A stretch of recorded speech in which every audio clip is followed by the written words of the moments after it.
A prominent international charity group says an estimated 130 children or more are losing their lives every day in Yemen due to extreme hunger and disease, warning the situation will deteriorate unless a crippling blockade imposed on the impoverished nation by a Saudiled military coalition is lifted immediately, without urgent, unhindered access for humanitarian organizations and an increase in funding. Save the Children is warning half of these children will most likely go without treatment, said the UK-based group in a report on Thursday, warning that if left untreated, approximately 2,030% of children with severe acute malnutrition will die each year.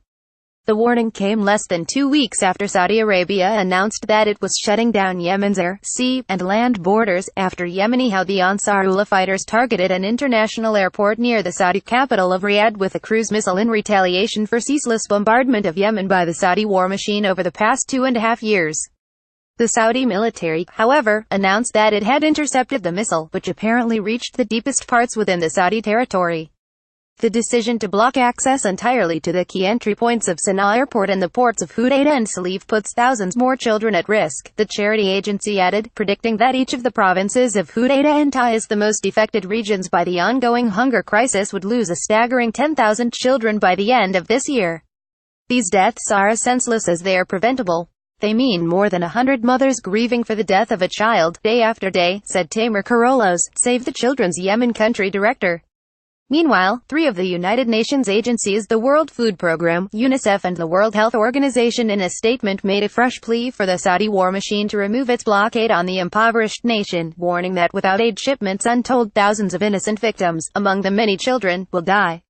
They further warned that even if the blockade is only partially removed, an additional 3.2 million people would be pushed into hunger. The trio also said that 1 million children are also at risk from a fast-growing diphtheria outbreak.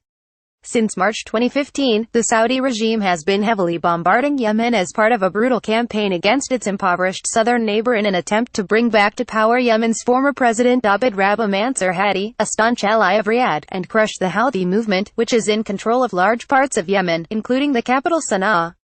The Saudi campaign has, however, failed to achieve its goals. Since the onset of the brutal war, Ansarullah, the National Army and popular groups have joined forces to defend the country against the Saudi aggression. Over the past 2 years, the Houthis have also been running the state affairs. Latest figures show that the war has so far killed over 12,000 Yemenis.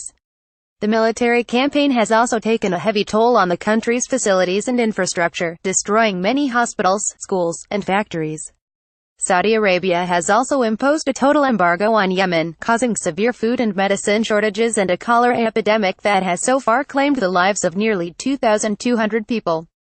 After nearly 3 years of the imposed war, the impoverished nation has 7 million people on the verge of famine and has had 900,000 suspected cholera cases in the past 6 months.